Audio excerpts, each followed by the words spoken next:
Hey guys, welcome back to my channel. In today's video, I am going to be going over this aesthetic ship style. And an example is Stydia on Instagram, who you should go follow if you don't already, because they have some of the best edits that I've ever seen. And I'm going to be doing that ship style with this Niall Horan edit.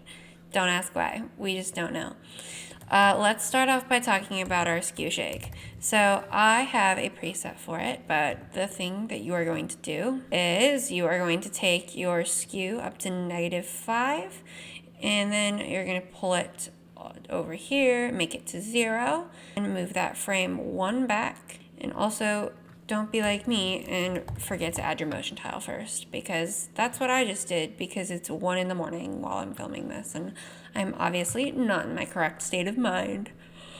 So after this, we hit up our skew, we open up our graph editor, and we make a graph that looks similar to this.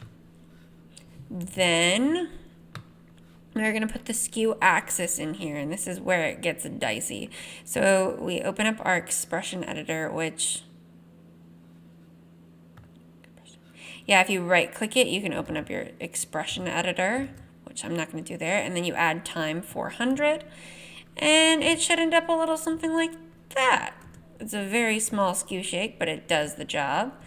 Now, the next effect that we'll want to add to this clip, what we'll do is we'll go into the clip and we'll add a new adjustment layer, which that command is going to be Option Command Y. It's going to be different if you're on a Windows, so be sure to just look where, when you go to add a layer and you click new and then you open up adjustment layer, see what those commands are to know where you're at with that situation.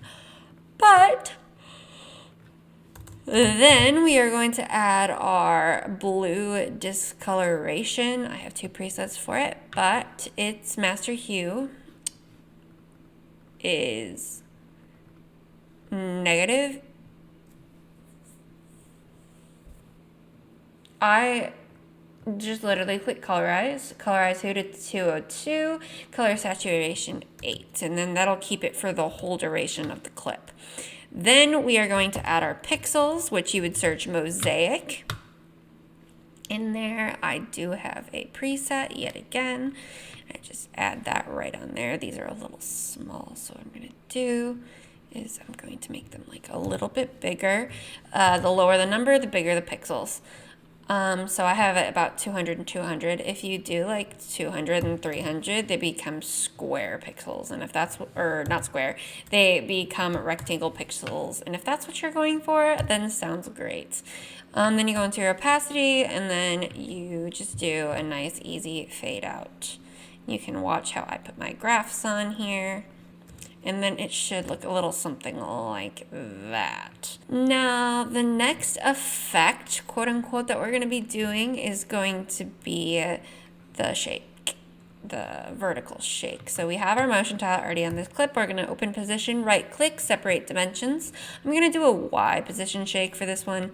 So I'm going to go about 2 keyframes over, start another one. Then it depends. I'm going to go a little closer to the front, like 1/3 of the way through the clip. And then I'm going to go very close to the end, for this is a kind of a longer clip, so I'm going to go to there. Then I'm going to go to that second to last keyframe and just go up slightly, just not by much, just a tiny bit. And then this one I'm going to add just a little bit more. And then for this one, it's going to be the most, so we're going to pull that way up here. Click all of those by just clicking that Y position button down here. We're going to F9, make easy ease those, pull this over 1, and voila, we have a very small shake here. Next, I want to do a fade out corner zoom here. So what I'm going to do is I'm going to put the scale to 50 for this clip. I am going to add motion tile to pull it up to 375 for both clips. And then I'm going to position this to my right. Do it to where that anchor that's right in the middle is going to be right in the middle of the end of the composition. Now you can see this by making sure that this down here is an even number. Now, so after we do that, we're going to duplicate this layer. We're going to right click, click the blending mode and click add. And then we're going to add a simple fade out to that top layer, not the bottom one. And then we'll have that flash in opacity situation. And then what I'm going to also do for actually this clip is I'm going to go right in the middle there, make this a saturation setting, and that way in the middle of this clip it changes to color. Yeah, so my whole foot's going numb. Everybody's got to hold it together. Now that we've done that, we can add our null object layer. I have it set up where I click Option and then N, but I don't know if it's set up like that for everyone. I have my keyboard preferences really wonky, so I never remember. Then we're gonna highlight, after we added that and we cut it to our desired length, we are going to turn on the motion blur for these 3 clips, and then we are going to take that little swirly hurricane symbol that's over here and pick the parent whip to the null 1. We're gonna put motion tile on all of them. And if you're gonna use 3D with null, make sure that you have 3D set on all of them, otherwise you're gonna end up really confused. And then what we're gonna do is we're gonna use scale. So we're gonna turn that little timer on for the scale, and then we're also gonna do position. But for the position, we're gonna separate the dimensions and use the X position. Then we're gonna click U to open up all our keyframes. We're gonna scroll to the second to last before a different clip comes on. We're going to scroll to there.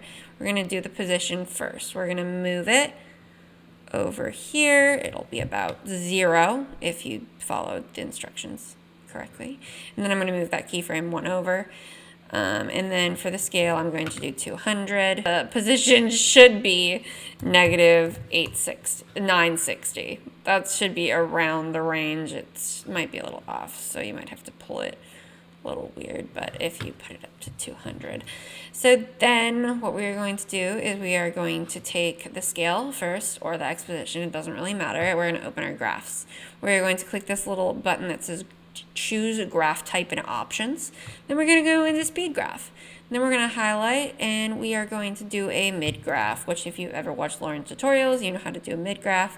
But it's basically you want that point, that little mountaintop, to be right in the middle of where your cursor is in the next clip. That way it is on beat. Now that is just for the scale, so the scale has the right one, and then we're going to do an X position. Now you can do this by just doing scale with an anchor point, but I find this to be much, much easier, personally. For some odd reason, my graphs are all weird right now, and I have to keep clicking this button to see the top of it, which is like extremely annoying. I can't express to you how irritated I am about it, but I cannot figure out how to fix it. So if you know how, let me know. And then it should look a little something like that. Now, I think my opacity is going a little too slow, so I'm going to open this up and kind of change my opacity just to make it just a little bit faster. Let's watch it again. Awesome. 1, 2. Okay, cool.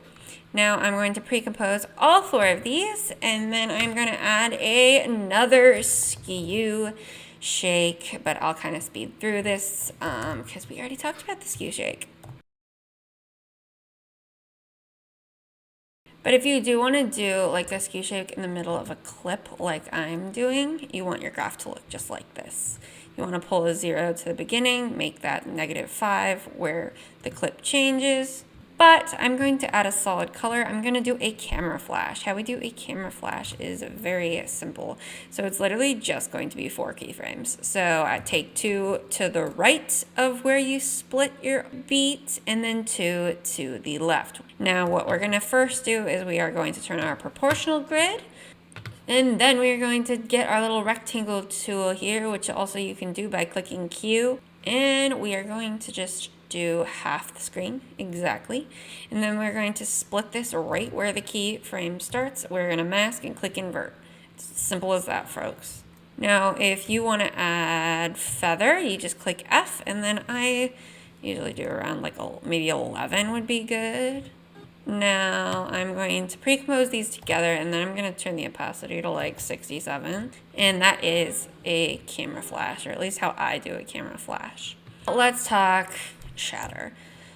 So what we're gonna do is we're gonna go to this clip here. We are going to open up our shatter preset and I'm gonna show you all of my settings. So the view is rendered, the pattern is glass, the repetition is 3.5, the direction is 69, the extrusion is 11, the depth is negative 3.35. The radius is what changes. So it goes from 3 to 2. It goes from 0.3 to 2.0. The strength's at 1.5, the rotation is 0, and the gravity's at 5. And that's how it looks. If you want it to go like slightly faster, I can move the radius and like do a little situation with this, and it should go a little faster. Shut up.